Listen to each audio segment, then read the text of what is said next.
기도하겠습니다. 하나님, 연약하고 죄 많은 인생이 주님 말씀 들고 섰습니다. 성령께서 오셔서 친히 말씀해 주시고 하나님의 영광을 나타내 보여주셔서 우리로 말미암아 주 앞에 온전히 순종하고 주님 따라가는 주님의 제자로서의 삶을 살아낼 수 있도록 은혜 베풀어 주시옵소서. 예수님 이름으로 기도합니다. 본문 3장 1절에 보면은 그때에 라고 이렇게 시작이 되고 있습니다. 구약은 말라기 선지자를 끝으로 해서 신약에 예수님이 오실 때까지 약 400년 동안 그 기간을 우리는 흔히 암흑 기간이라고 얘기합니다. 그때는 선지자들도 등장하지 않았고 하나님의 어떤 계시도 없으며 하나님과 땅과의 모든 소통이 단절된 그와 같은 시기라고 해서 암흑기라는 이름으로 또는 다른 이름으로는 신구약 중간기라고 이렇게 불렀습니다. 이스라엘 백성들이 포로에서 돌아온 뒤에 그들이 바벨론에서 유대 땅으로 돌아왔지만 그 유대 지역은 삭막한 지역이었습니다. 그런데 그때 포로에서 돌아왔지만 유대를 지배하고 있었던 세력은 헬라 제국의 알렉산더가 지배하고 있는 그런 세력이었습니다. 근데 알렉산더가 일찌감치 이렇게 요절해서 죽고 그 뒤를 이어서 4명의 장수들이 나라를 분할해서 지역을 통치하게 됐는데 이 유대 지역은 그 중에서 셀루쿠스 왕조라는 헬라 알렉산드의 신하가 있었는데 이 신하가 세운 그 유대 지역을 통솔하고 있었습니다. 이 셀루쿠스 왕조 가운데서 유명한 폭군이 한 사람이 있었는데 그 사람 이름이 안티오쿠스 에피파네스 4세라는 사람입니다. 이 사람은 어떻게든지 이 유대 지역에 퍼져 있는 그 유대교의 문화, 유대인들의 전통 이런 것들을 다 몰아내고 어떻게든지 그 지역을 헬라화시키기 위해서 애를 썼던 대표적인 사람인데 이스라엘 유대 쪽으로 볼 때는 굉장한 폭군이었습니다. 이 안티오쿠스 에피파네스 4세는 어떤 일을 저질렀냐 하면은 첫째로 율법을 폐기해 버렸습니다. 율법을 지키지 못하게 했습니다. 뿐만 아니라 돼지 피를 하나님의 성전에 가서 제사를 드림으로 유대인들이 그렇게 혐오했던 그 가정스러운 돼지 피로 제사를 통해서 하나님의 성전을 모독하는 일을 저질렀습니다. 그렇게 해서 이스라엘 성전은 정말 말할 수 없는 그런 핍박과 고난 속에 놓이게 됐는데 이에 이스라엘 유대인들 중에서는 가만히 있지 않고 마타디아스라든지 유다라든지 요나단이라든지 또는 시므온과 같은 사람들이 결속해서 독립단체를 만들고 그래서 그들이 벌인 운동이 마카비 혁명운동 이렇게 얘기할 수 있습니다. 마카비 전쟁을 시작하게 된 것입니다. 그런데 그들은 그들과 로마의 군인들과 또 헬라의 군인들과 맞서서 싸울 만한 전투 능력이 없었기 때문에 늘 하던 방법은 게리라식이었어요. 게리라 전투를 해서. 그러나 그 게리라 전투의 끈질긴 전투를 통해서 끝내는 그 헬라 세력을 몰아내고 성전을 다시 회복해서 하나님 성전을 거룩하게 하는 그런 독립까지 찾아오게 되었습니다. 그것을 가리켜서 우리는 성전 회복을 기념해서 성경은 수전절이라고 해서 그날을 명절로 지키고 있습니다. 그런데 이와 같이 헬라 제국으로부터 그렇게 독립을 했었음에도 불구하고 또다시 이 유대 지역은 로마의 세력 아래 놓이게 됩니다. 로마의 강력한 세력이 유대 지역을 누르게 되자 그 로마의 앞잡이로 나섰던 사람이 알렉산더가 아니라 헤롯이라는 이두메 출신의 헤롯이라는 그 대왕이 그 유대 지역을 통치하게 됐는데 어떻게든지 로마 사람에게 잘 보이려고 그는 아주 그냥 가혹하게 신앙을 압박하고 핍박하고 유대 문화를 몰아내는데 앞장섰던 사람입니다. 자, 이렇게 가혹한 그 형벌과 압력이 가해지자 사람들 사이에는 이렇게 두 부류로 나누어지기 시작하는 거예요. 그 두 부류라는 것은 우리도 일제시대에 경험했던 것처럼 일제의 앞잡이가 되는 그런 일제의 앞잡이가 있는가 하면은 일제에 대항해서 한가해서 싸우는 세력이 있는 것처럼 이때에도 그 유대인들 중에서 한거하는 파와 거기에 또 굴종해서 거기에 따라가는 그런 두 종류의 사람이 있었는데 그 중에서 대표적인 사람들이 바리새파였습니다. 그들은 바리새파들은 근본주의를 추구하면서 그 로마의 앞제비 헤롯 대왕과 이렇게 투쟁을 벌이게 됐는데 헤롯이 더 로마의 신임을 받아가지고 압제가 심하게 되자 이 바리새파는 바리새인이라는 바리새라는 구별됐다 이런 뜻이죠. 구별된 단체를 꾸려서 자기들 나름대로의 신앙을 유지하려고 했고 또 어떠한 한 부류가 있었는데 이 부류는 자기들의 신앙의 건전성을 지키기 위해서 광야로 들어갔습니다. 광야로 들어가서 거기서 그 세상 사람들과는 유리된 삶을 살면서 언거하고 집거하면서 어떻게 해서든지 자기들의 신앙을 유지하기 위해서 애쓰는 그런 종류의 파들이 생겨났습니다. 그 대표적인 파가 에세네 파입니다. 그 에세네 파 중에서 더 경건하게 운동을 벌였던 사람들이 쿰난 공동체라는 공동체가 있었습니다. 정치적으로는 열심당원이라는 당원들이 그 광야에서 언거하면서 로마의 세력과 마주서서 대항했고 신앙적으로는 이와 같이 에세네파라든지 쿰난 공동체들이 싸우지는 못하지만 자기들 나름대로 신앙을 유지하려고 애썼던 이런 부류의 사람들이 있었습니다. 그러한 가운데 바리새인과 대척점에 있었던 이 사두개파들도 거기서 생겨났습니다. 이렇게 이스라엘은 아주 암흑과 같은 캄캄한 절벽 속에 놓여 있을 때 오늘 본문 1절 시작할 때 그때에 바로 이때가 바로 그런 때입니다. 이때는 정말 내외적으로 굉장히 캄캄하고 암울한 시대였습니다. 그리고 이때는 세례 요한이 바로 나타나기 직전이니까 이제 나타나게 되겠죠. 곧바로 예수님이 공생애를 시작하기 6개월 전 바로 그때에 그런 여러 가지 의미가 시대적인 의미를 품고 있습니다. 그래서 수많은 사람들이 세례 요한이 나타나서 부르짖는 일성이 뭡니까? 회개하라 천국이 가까웠느니라. 그 소리에 지금까지 눌려 지내던 많은 사람들이 그 소리에 새로운 선지자가 나타났는가 보다 하고 광야로 세례 요한에게로 나아가서 세례를 받는 일이 일어나게 되었습니다. 자, 그런데 세례 요한이 이 출연하는 이 장면은 굉장히 갑작스러운 장면이 될 수 있습니다. 마태복음에는 자세히 설명하고 있지 않은데 누가복음에 보면은 세례 요한의 출생에 대해서 자세히 언급하고 있습니다. 세례 요한의 아버지의 이름이 사가랴고 사가랴는 대제사장의 반열에 있는 사람이고 그가 자기의 반차를 쫓아서 대제사장으로서 역할을 수행하기 위해서 지성소에 들어갔을 때 하나님의 사자가 나타나서 아들을 놓을 것이라고 예언을 했습니다. 그때 사가랴와 사가랴의 아내인 엘리사벳은 생물학적으로는 나이가 많아서 도저히 출산할 수 없는 그런 절망적인 상태였지만 하나님께서 그 사자를 통해서 말씀하시는 대로 세례 요한이 출생하는 것입니다. 그러니까 이 세례 요한의 출생은 인간적인 출생이 아니라 하나님의 말씀을 따라서 이 땅에 온 인물이라고 얘기할 수가 있습니다.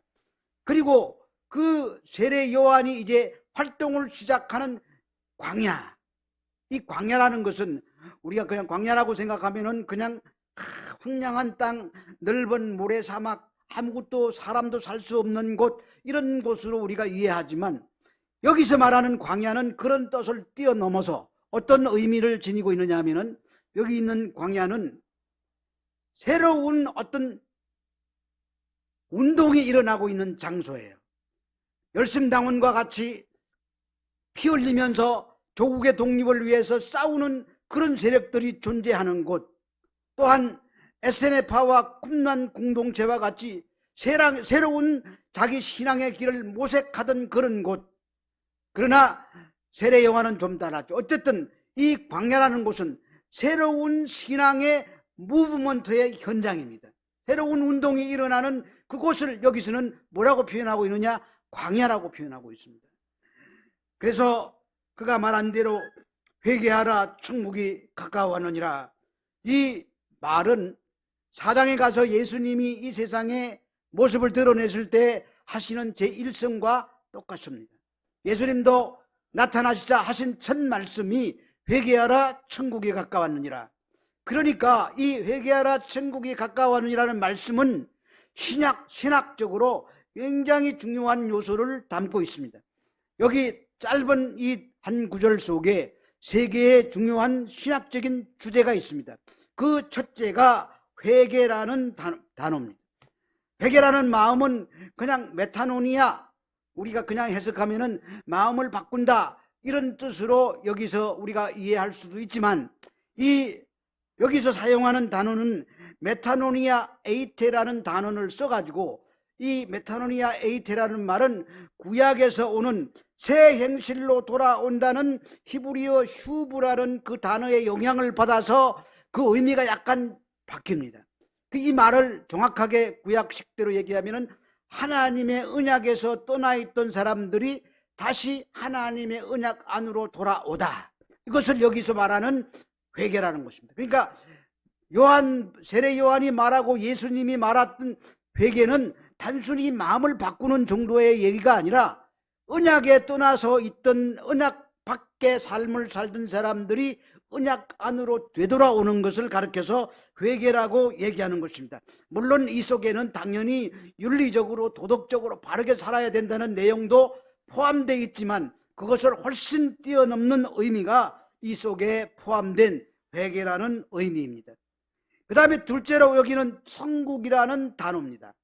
신학적으로 굉장히 중요한 의미가 있는데, 이 천국이라는 것은 우리가 근본적으로 추구하는 장소가 천국이지 않습니까? 회개에 왜 회개를 해야 되느냐? 천국이 없고 지옥이 없다면 회개할 필요가 없어요. 천국이 있기 때문에 회개하는 거예요. 여러분들이 세상에 안 믿는 사람들처럼 그들이 그냥 죽으면 끝이야, 아무것도 없어, 무의식이야, 이렇게 생각하면 우리가 회개할 이유가 뭐 있습니까? 그런데 분명히 성경은 천국이라는 존재를 이렇게 설명하고 있습니다. 그 천국을 상속받기 위해서는 우리가 필연적으로 해야 될 과정이 뭐냐? 회개를 하는 것입니다. 하나님의 언약 바깥에 있던 사람들이 하나님의 언약으로 돌아와서야만 비로소 뭐가 되느냐? 천국에 들어갈 수 있는 자격이 주어지는 것입니다. 그래서 성경은 우리에게 얘기하죠. 나중에 이것이 갈라져서 종말에 어떤 것은 염소로, 어떤 것은 양으로 이렇게 나누어질 것이기 때문에 이 천국이라는 단어는 우리에게 굉장한 중요한 의미를 던지고 있습니다. 그런데 여기에서 마태가 기록하고 있는 이 천국이라는 단어는 누가와 마가가 기록하고 있는 천국이라는 단어하고 구별이 돼요. 조금 차이가 있어요. 이것은 헬라어로 얘기하면 바실레이아 톤 우라논이라는 헬라어 언어를 쓰고 있는데, 이 말은 그냥 우리말로 줄이면 하늘나라입니다. 그런데 다른 성경에 나와 있는 이 천국을 번역하면은 바실레이아 투 데우입니다. 톤 우라논이 아니라 투 데우, 이렇게 살짝 끝이 바뀝니다. 그것을 우리는 번역하면은 하나님의 나라, 앞에서는 하늘나라, 하나님의 나라는 약간의 그 차이가 있는 거지요.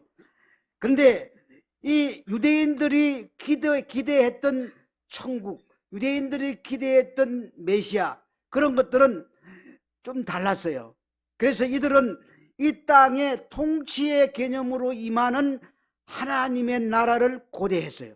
그러니까 메시아가 이 땅에 찾아오셔서 로마의 세력을 물리치고 독립국가를 만들고 우리가 먹을 것 입을 것을 풍성하게 만드는 그런 번영된 국가를 회복할 것이다 라고 생각했던 것이 유대인들이 기대했던 정치적인 메시아, 그들이 말하는 그 나라가 하나님의 나라입니다. 하나님이 다스리는 이 땅의 나라. 그런데 하늘나라는 그 의미가 조금 다릅니다. 그 의미는 무슨 말이냐면은 그런 단순한 이 땅에 건설되는 그런 하나님의 나라가 아니라 이미 예수 그리스도를 통해서 이 땅에 임한 하나님 나라와 장차 완성될 하나님 나라를 포함한 이중적인 의미를 담고 있는 복합적인 의미의 나라가 하늘나라라는 것입니다. 그러니까 이 말을 마태는 의도적으로 자기가 강조한 바를 나타내기 위해서 이렇게 의도적으로 이런 단어를 쓰고 있는 것입니다. 우리는 하나님의 나라 천국 그러면은 저 구름 저 너머 저 하늘, 그 하늘의 어딘가에 존재하고 있는 물리적인 세상, 그걸 우리는 떠올리지 않습니까? 그러니까 장소적인 개념으로 이해하고 있습니다. 그런데 세례 요한이나 예수님이 말씀하셨던 천국은 우리가 생각하는 그런 천국과는 전혀 다른 천국입니다. 이미 천국이 예수님으로 오심으로 말미암아 이 땅에 임했고, 이미 그 천국은 지금서부터 임하고 있고, 그리고 언젠가는 완성될 천국, 그것을 종합적으로 포함해서 하는 말이 여기에서 말하는 천국입니다. 그래서 이것을 신학교에서는 신학적인 용어로 already but not yet, 이렇게 이미 임했고 그리고 임하고 있고 완성될 나라, 이것을 여기서는 천국이라고 얘기하고 있는 것입니다. 우리는 예배가 끝날 때마다 하늘에 계신 우리 아버지여 이름이 거룩하게 여기심을 받으시오며 나라가 임하옵시며라고 얘기하고 고백하고 있으면서도 머릿속으로는 하나님 나라라면 저 멀리 있는 영적인 세계만 우리가 마음속으로 상상하고 있습니다. 그러니까 우리는 우리가 알지도 못하는 사이에 우리의 생각의 구조가 영적인 것과 세속적인 것 사이에 그냥 이분법적으로 이렇게 구분하는 그런 생각 구조를 가지고 있다는 것입니다. 그런데 하나님 나라는 이미 임했습니다. 오늘 이 자리에도 임한 것을 믿으시기 바랍니다. 뿐만 아니라 예수님께서 그 제자들이 하나님 나라가 어디 있습니까? 그랬더니 예수님이 뭐라고 말씀하셨습니까? Among you, 내 안에 있다고 그랬습니다. 우리 하나님 나라는 여기 있다 저기 있다 할 것이 아니요 너희 안에 있다고 말씀하셨습니다.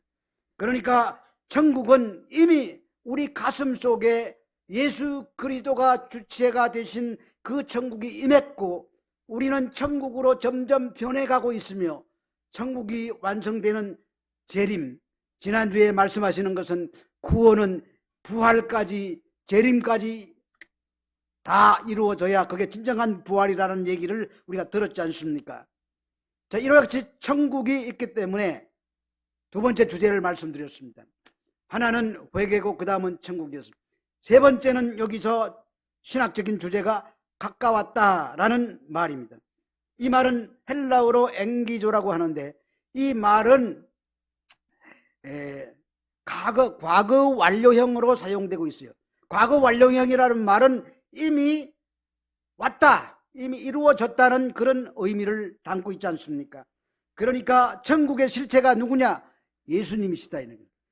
아직 예수님이 6개월 후에 나타나겠지만 세례 요한이 말할 때에는 예수님은 이미 이 땅에 와 계시는 거예요. 그리고 또 예수님이 그 말씀하실 때에는 자기가 천국으로 이미 이 땅에 와 계시는 것입니다.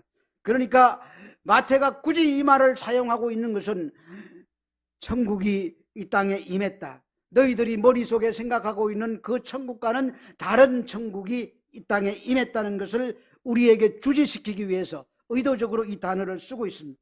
그러니까 천국은 죽은 다음에 가는 저 제한적인 개념의 나라가 아니라 이미 말씀으로 성도들이 일상에서 그 천국의 삶을 살아내야 된다는 것입니다. 천국은 누가 다스리는 것입니까? 천국은 그리스도가 통치하시고 그리스도가 주인이 되시고 그리스도의 주권이 행사되는 곳이 천국입니다. 그러면 우리는 우리에게 질문해 봐야 됩니다. 과연 여러분들의 모든 것을 통치하시는 분은 그리스도십니까? 아니면 나입니까? 여러분들입니까? 과연 여러분들은 천국의 주인이십니까? 아니면 여러분들이 주인이십니까? 아니면 그리스도가 나의 주인이십니까? 여러분들은 주권적으로 모든 것을 여러분들 마음대로 판단하고 행동하십니까? 아니면 주님과 상의해서 하십니까? 우리는 이 부분에서 회개해야 되는 것입니다. 그래서 우리 내면에 하나님의 통치와 그리스도의 주권이 행사되어서 그리스도께서 주인으로 타고 있어야 비로소 내 속이 뭐가 되는 것입니까? 천국이 되는 것입니다. 천국이 가까웠다고 합니다. 이미 왔다는 말입니다. 오늘 3절에 보니까 이렇게 말씀하십니다. 저는 선지자 이사야로 말씀하신 자라 일러스되 광야에서 외치는 자의 소리가 있어 가로되 너희는 주의 길을 예비하라 그의 첩병을 평탄케 하라 하였느니라 이렇게 말씀하고 있는데, 이거는 이사야서에 있는 말씀을 그대로 인용해 온 말씀입니다. 이사야서를 보니까 이사야서 40장 3절에 외치는 자의 소리여 가로되 너희는 광야에서 여호와의 길을 예비하라 사막에서 우리 하나님의 대로를 평탄케 하라 이렇게 기록하고 있어요. 여기는 광야를 사막이라는 단어를 추가시켜 가지고 또 사막이라는 의미로 설명을 하고 있는 것을 볼 수가 있습니다. 그래서 구약에서 말하는 광야는 사막이라고 얘기할 수 있습니다. 우리는 이것을 어떻게 그림언어로 이해를 해야 되는데, 그림을 한번 그려보면은 포로 잡혀갔던 땅이 바벨론입니다.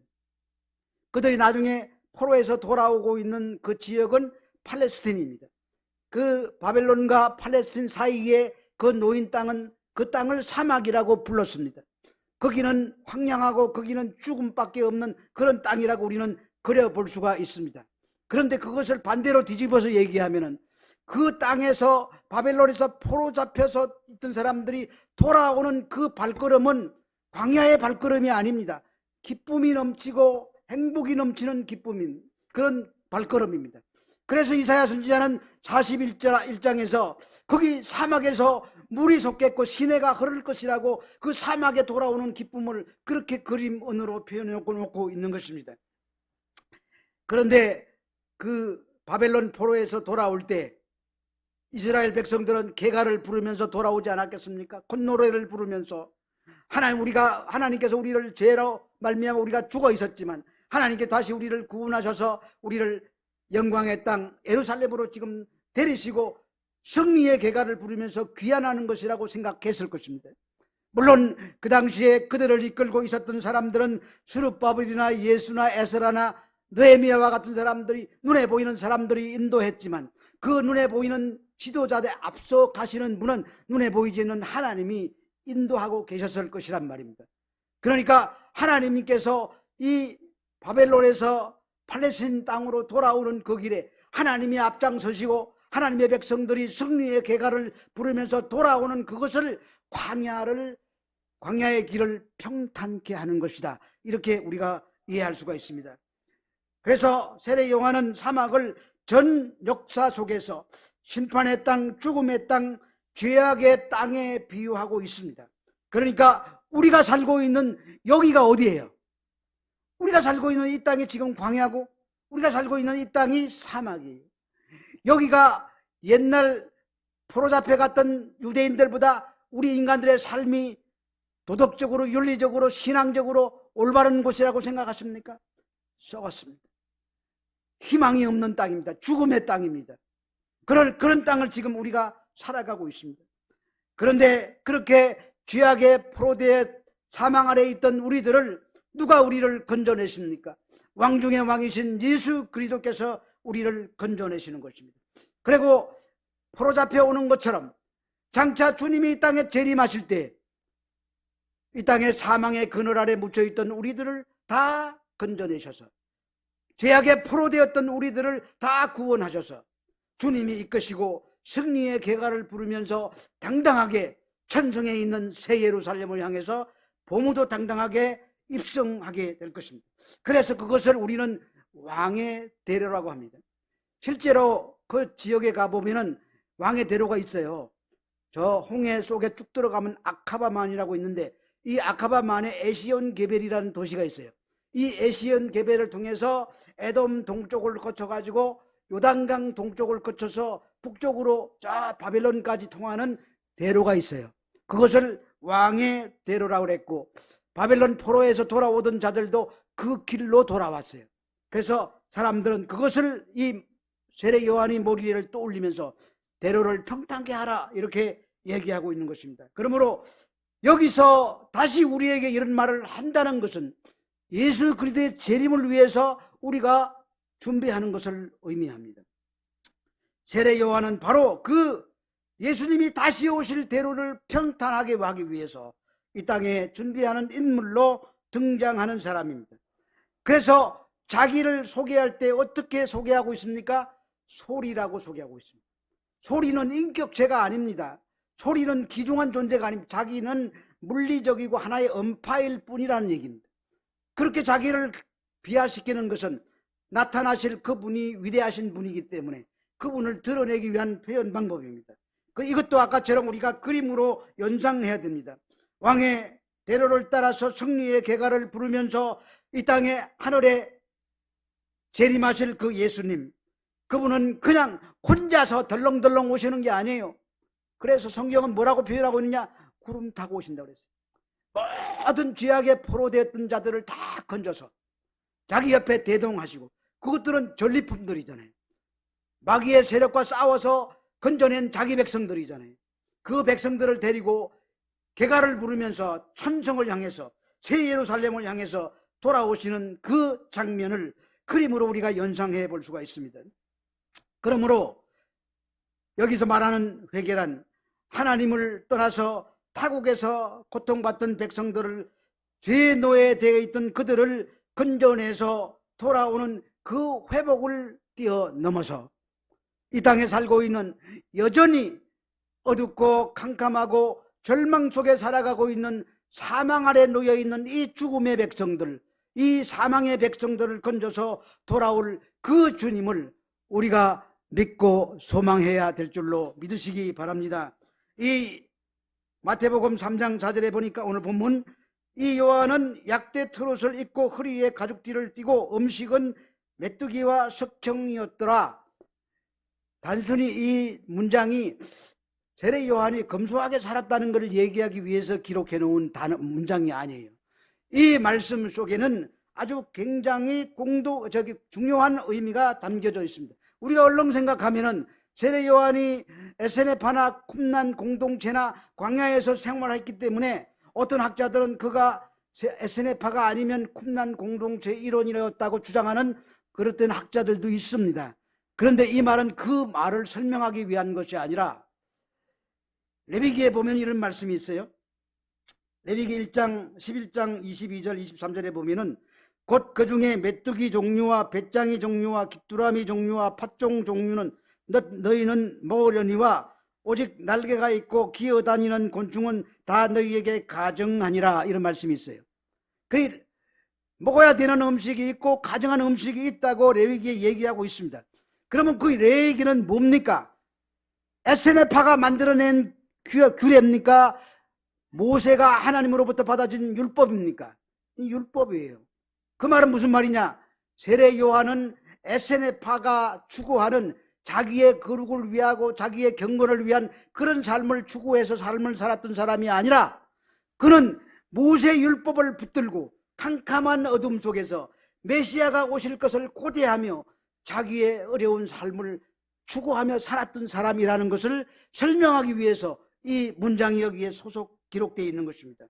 그러니까 경건한 삶을 사는 정도가 아니라, 그는 하나님의 말씀을 부여잡고 그 말씀대로 오실 그 메시아를 소망하며 기다리는 자가 세례 요한이었다는 것을 설명하기 위해서 이 구절이 삽입되어 있는 것입니다. 그러니까 우리는 이 땅에서 경건한 정도로 신앙생활을 해서는 안 되는 거예요. 날마다 언약 안에서 언약 밖에서 언약 안으로 돌아와야 돼요. 하나님의 말씀을 붙들고 그 말씀에 붙들린 삶을 살아내라는 우리에 대한 하나님의 촉구하시는 말씀입니다. 요한이 그렇게 빈들에서 청렴한 삶을 살았다는 것은 메시아에 대한 그 열망을 가지고, 얼마나 강한 열망을 가지고 살았는가를 우리에게 보여주는 대목입니다.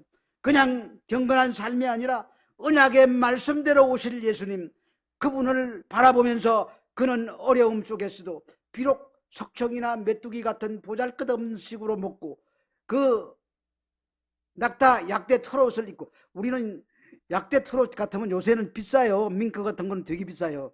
그 당시는요, 그게 짐승 가죽이에요. 그냥 피가 묻은 짐승 가죽을 적당히 그냥 둘러 입은 거예요. 거지 옷이죠. 그렇게 어렵게 살면서도 그가 소망했던 한 가지, 메시아의 오심을 기대하는 거예요. 우리들도 이때도 그걸 갖다가 기대하며 살아야 되는 거예요. 그래서 회개하라고 외치는 거예요. 회개는 이거는 한 번 하고 끝나는 게 아니에요. 이거는 아침마다 해야 돼요. 제 범죄할 때마다 해야 돼요. 시간마다 해야 돼요. 그래서 우리는 날마다 회개하면서 내가 언약 안에 있는가 언약 밖에 있는가를 늘, 말씀 밖에 있는가 말씀 안에 있는가를 늘 점검하면서 내가 그 속으로 들어가기 위해서 애를 써야 된다는 것을 얘기하고 있는 것입니다. 우리가 살고 있는 이 세상은요, 여러분들 저 나이 정도 살아보면은 세상이 재미없어요. 이 세상, 여러분들은 꿈과 희망을 갖고 청운의 푸른 꿈을 안고 세상을 사는지 모르겠지만 이제 80세가 가까이 되어 오니까 인생은요 회색빛이에요. 아무것도 기대할 게 없어요. 끝내 그냥 먹고 살기 위해서 발버둥 치고 그냥 온갖 일 하다가 결국은 늙어지면은 할 게 없어요. 어저께 뉴스를 보니까 일본에서는 1년에 고독사 하는 사람들이 7만 명이 넘는데요.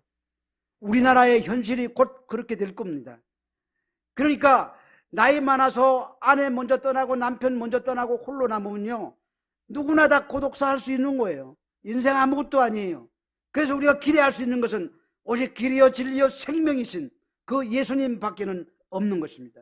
그래서 우리는 이 지루하고 그냥 날마다 흘러가는 반복되는 이 삶 속에서라도 하나님께로 날마다 돌아가는 그런 회개의 삶을 살아야 된다는 것을 본문은 우리에게 얘기하고 있습니다. 세례 요한도 매일매일 그 끝없는 죄악과 불의가 그 판을 치는 어둠 속에서도 그렇게 살았습니다. 왜 그렇게 살아야 되는지 오늘 본문 10절과 11절로 이렇게 뛰어넘어가 보면 중간에 있는 얘기를 제가 뛰어넘습니다. 도끼가 이미 나무 뿌리에 놓였다고 그랬어요.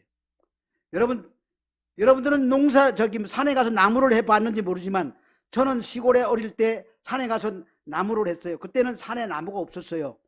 나무 뿌리밖에 없었어요. 남은 거는. 그때는 막 민둥산이라서 비가 오면은 다 흙이 썰려서 내려와가지고 그냥 천지가 다 흙천지가 됐었어요. 그래서 도끼를 가지고 가서 나무 뿌리를 찍는 거예요. 찍기 전에 뭐 하느냐, 도끼 나를 나무 뿌리에 딱 일단 조준하고 딱 갖다 대는 거예요. 요거는 이제 찍기 직전의 동작이에요. 이제 그 다음에는 찍는 거예요. 바로 이 순간을 얘기하고 있는 것입니다. 그래서 여기에 보니까는 찍어 불에 던지우리라. 나는 너희로 회개케 하기 위하여 물로 세례를 주거니와 내 뒤에 오시는 이는 나보다 능력이 많으시니 나는 그의 신을 들기도 감당치 못하겠노라. 그는 성령과 불로 너희에게 세례를 주실 것이요.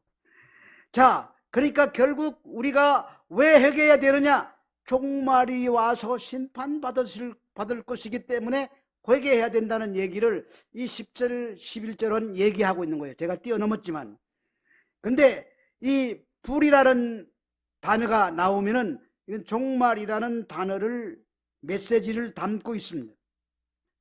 세례 요한은 물로 세례를 베풀었는데 이 세례 요한이 베푼 세례는 죄를 지적하는 거예요. 죄를 지는.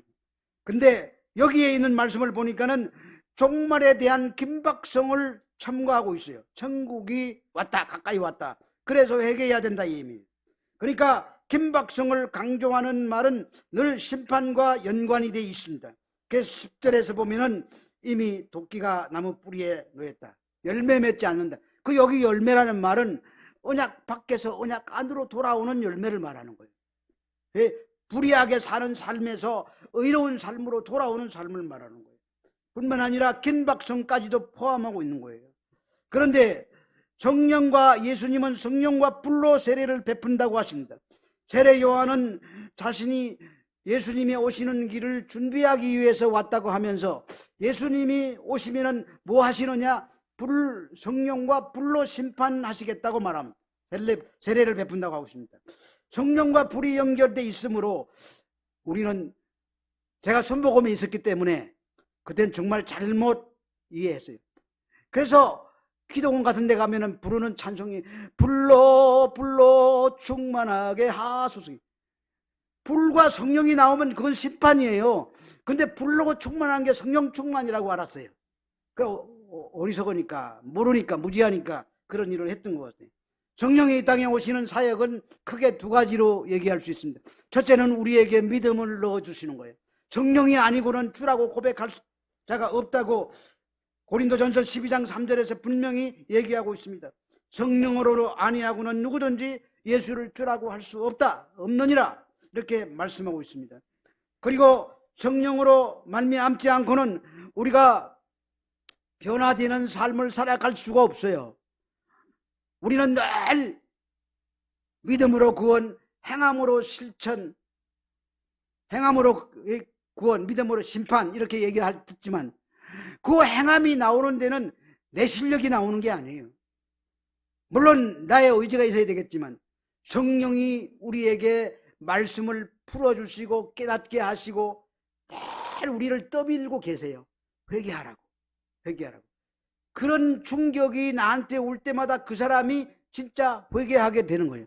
그렇지 않는 사람은 다 거짓말하는 거예요.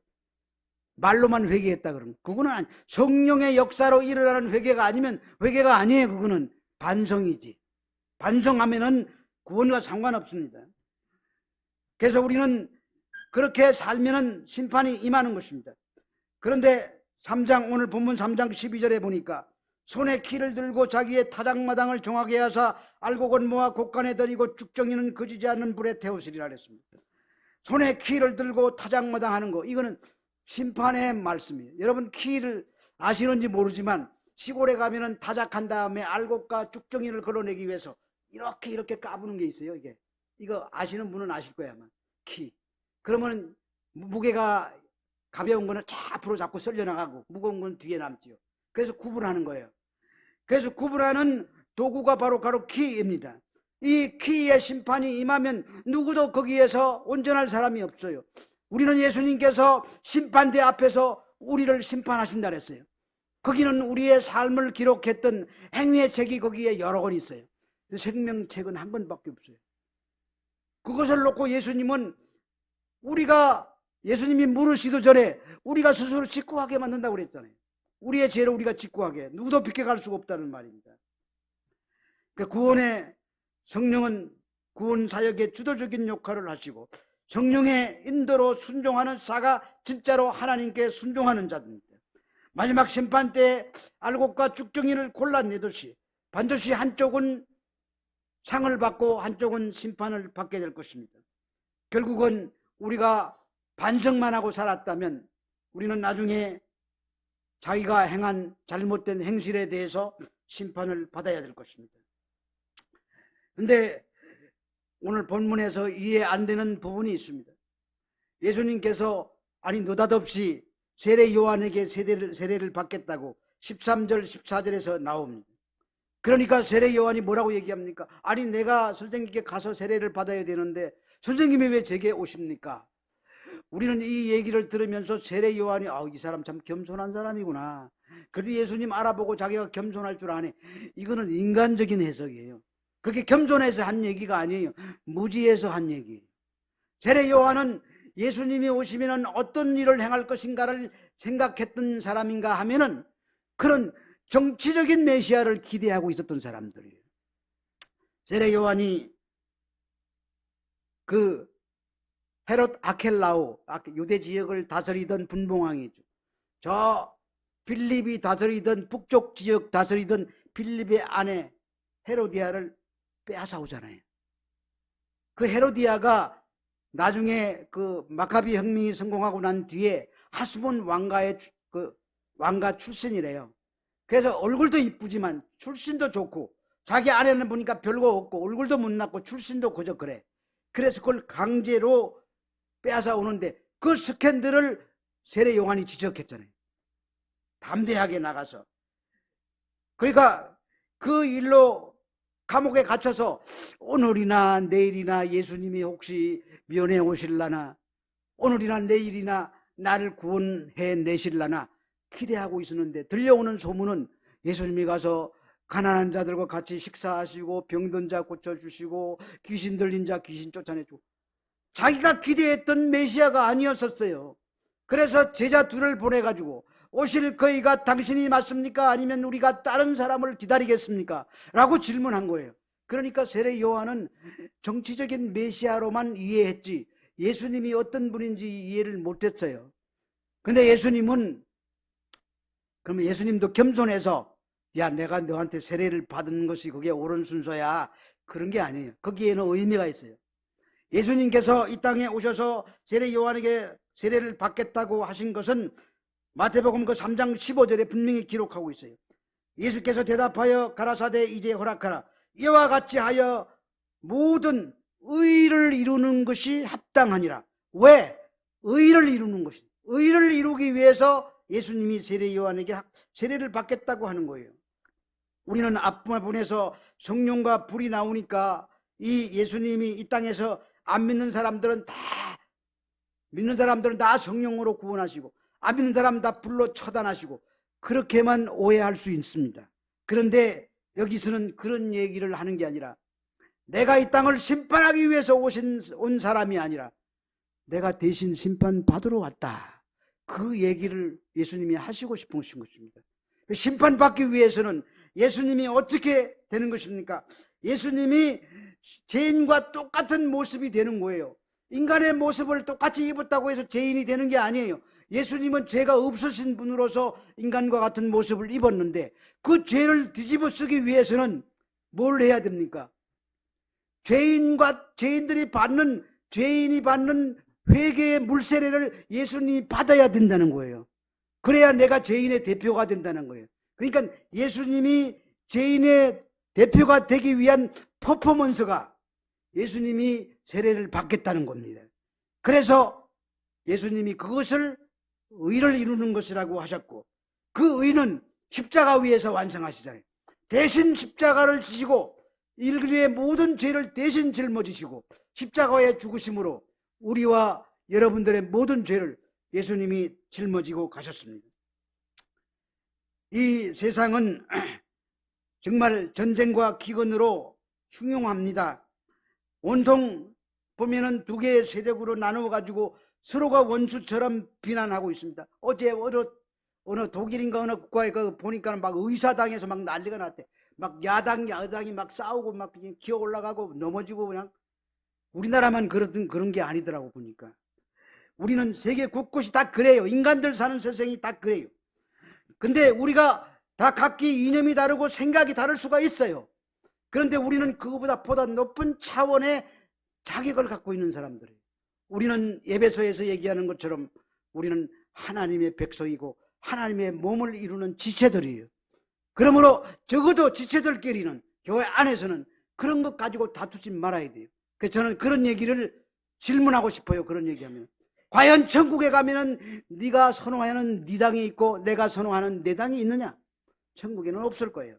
우리 그렇게 하지 말아야 돼요. 지금이라말로 교회가 우리 대신 심판을 당하여 십자가에 위에 올라가신 그 예수님을 따라서 다른 사람의 아픔을 끌어안고 그 아픔을 이해하고 그 아픔에 대해 동참하는 모범적인 태도를 보일 때, 그것이 우리 기독교인이 취해야 될 올바른 자세인 것입니다. 서로 칼자루를 들이대고 가해자 피해자를 가르고 배제하고 배척하고 혐오하고 공격하는 것은 교회 성도로서 하늘나라의 백성으로서 이건 부당한 행동인 것입니다. 그래서 예수님께서 가시면서 우리에게 뭐라고 말씀하십니까? 누구든지 내 제자들 보고 나를 따르라 이렇게 말씀하셨죠. 이 말은 내가 너희를 사랑한 것처럼 너희도 너희 이웃을 사랑하라는 메시지도 분명히 거기에 들어있겠지만, 마가복음 6장 34절에 보면은 목자 없는 양 같은 이스라엘 백성들을 보시면서 주님이 불쌍히 여기시고라는 단어가 나와요. 이 불쌍히 여기시라는 단어가 헬라어로 스프랑코 네주마이라는 단어인데, 이 스프랑코 네주마이라는 단어는 창자가 찢어질 듯이 아프다, 이런 의미가 있어요. 그러니까 예수님은 연복자 없는 양같이 유리하는 그 백성들을 보고 창자가 끊어지는 것 같은 아픔을 느끼면서 그들을 불쌍히 여기신 거예요. 근데 성경에 보니까, 이사야서에 보니까 너 지렁이 같은 야곱아, 우리 보고 뭐라고 얘기합니까? 지렁이라고. 저는 지렁이가 길에 있으면은요, 지렁이 보고 너 사랑하는 지렁아 이렇게 얘기해 본 적이 없어요. 혐오스럽고 더럽고 막 그냥 밟을까 봐서 겁나서 도망갔죠. 한 번도 내 일생에 지렁이 보고 불쌍하다고 여겨본 적이 없어요. 근데 성경은 뭐라고 얘기합니까? 너 지렁이 같은 야곱아. 야곱이 누굽니까? 우리입니다. 우리 같은 지렁이같이 혐오스럽고 더럽고 사랑할 만한 가치가 손톱끝만큼도 없는 우리를 사랑하셔서 주님이 친히 십자가에 올라가신 거예요. 그러니까 우리가 주님의 제자가 맞다면 우리는 그 주님의 뒤를 따라가야 되지 않겠습니까? 십자가를 지고 아주 리얼하게 십자가 위에 올라가서 피를 철철 쏟으면서 아버지여, 저들이 하는 것을 알지 못하니 저들의 죄를 용서해달라고 하시는 그 예수님의 사랑을 본받아야 되지 않겠습니까? 우리가 제자가 맞다면 우리는 분명히 거기에 합당한 열매를 맺고 살아가야 됩니다. 그 열매 맺는 것이 행함입니다. 그 열매를 입으로만 맺어서는 소용없습니다. 로마서 3장 20절은 이렇게 얘기합니다. 그러므로 율법의 행위로 그 앞에 어렵다 하심을 얻을 육체가 없나니 율법으로는 죄를 깨달음이라. 이제는 율법 위에 하나님의 한 의가 나타났으니 율법과 선지자들에게 증거를 받은 것이라. 곧 예수 그리스도를 믿음으로 말미암아 모든 믿는 자에게 미치는 하나님의 의인이 차별이 없습니다. 이 차별이 없다고 하십니다. 십자가 사건은 누구에게나 다 회개하기만 하면 누릴 수 있는 의입니다. 우리가 그것을 이 땅에 증거하기 위해서 오신 분이 예수님이십니다. 그러므로 우리는 이 땅에 살 때 회개해야 됩니다. 불쌍히 여겨야 되고 다른 사람을 품어 끌어안아야 됩니다. 저는 설교가 길어질 것 같은데, 저는 우리 그 아파트 안에는 거기에 경비원이 있어요. 경비업체에 파송한 경비원이 있어요. 인사를 잘하고 그냥 볼 때마다 인사를 잘하는 경비원이 있는가 하면은 고개도 돌리지도 않고 쳐다도 안 보고 이렇게 인사하는 사람이 있어요. 정말 꼴불견이야. 사람 이거 무시하는 것도 아니고 말이야. 당장 경비업체에다 전화해가지고 이 사람 바꾸라고 싶은 충동이 막 확 올라와요.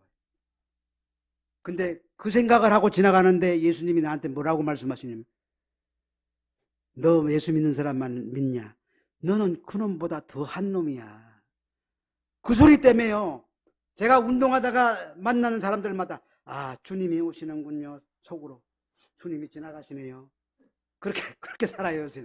그렇게 살 수밖에 없어요. 안 그러면 나는 뭐 더 그냥 흉악한 범죄인이니까 말할 것도 없지요. 그러니까 이 모든 것은, 그 모든 지향점이 메시아의 십자가에서 흘리신 그 보혈에 초점이 맞춰져 있는 거예요. 근데 그것은 차별이 없다고 했었어요. 그래서 로마서 3장은 이렇게 얘기합니다. 모든 사람이 죄를 범하였음에 하나님의 영광에 이르지 못하더니 그리스도의 안에 있는 속량으로 말미암아 하나님의 은혜로 값없이 의롭다 하심을 얻은 자 되었느니라. 죄를 범하였음에 영광이 이르지 못하는 사람이 우리 모두래요. 우리 모두가 다 그랬다는 거예요. 그런데 예수 그리스도 안에 있는 속량으로, 용서하심으로 우리가 그렇게 의가 우리에게 전가된 것입니다. 예수님의 그 십자가의 희생제사가 연락이 되어서 그 결과로 하나님이 받으셨다는 표로 성령이 오늘 이 성령 강림절에 우리에게 임하신 것이고, 그 성령의 역사하심으로 우리가 예수를 주라고 고백하게 된 것이고, 그 성령의 깨닫게 하심으로 하나님의 말씀을 아는 지혜가 우리 가운데 주어지게 된 것입니다. 또 로마서 3장은 계속해서 이렇게 말합니다. 이 예수를 하나님이 그의 피로서 믿음으로 말미암는 화목제물로 세우셨사오니 이는 하나님께서 길이 참으시는 중에 전에 지은 죄를 관가하심으로, 관가하신다는 말은 눈을 돌리고 안 쳐다본다는 얘기. 주님은 우리를 안 쳐다보시는 거예요. 그래서 우리가 십자가를 믿기만 하면 주님은 우리가 지은 죄를 안 쳐다보시는 거예요. 그래서 우리가 의롭다고 인정함을 받는 것입니다. 그러므로 오늘 이 시간도 우리가 내 이웃을, 믿는 사람이든 안 믿는 사람이든 불교의 성녀든 다른 종교를 믿는 사람이든 간에 그가 하나님의 형상을 입은 사람이라는 것을 인정하고 늘 불쌍히 여기고 긍휼히 여기는 스프랑코 니조마이, 그 마음으로 세상을 승리하며 살도록 회개하고 또 회개하고 돌이키시는 저와 여러분이 되시기를 예수님 이름으로 축원합니다. 기도하겠습니다. 하나님, 우리는 연약하고 부족합니다. 예수님의 십자가 위에서 이루신 그 의가 아니면 우리는 희망 없는 존재였습니다. 우리는 그 자기의 실체를 알고 날마다 아침마다 주의 성실하심으로 우리가 회개하고 주께로 돌아가는 삶을 살게 해 주시옵소서. 예수님 이름으로 기도합니다. 지금은 우리 주 예수 그리스도의 은혜와 하나님 아버지의 극진하신 사랑과 보혜사 성령님의 내주 위로 교통하심이 오늘 예배를 드리고 돌아가는 우리 모든 성도들 머리 위에, 북경에 있는 평안교회 위에, 그들을 위해서 애쓰는 사역자들 위에, 그리고 지금 한국 리서칭 중에 있는 김 목사님 머리 위에 지금부터 영원토록 함께 있을지어다.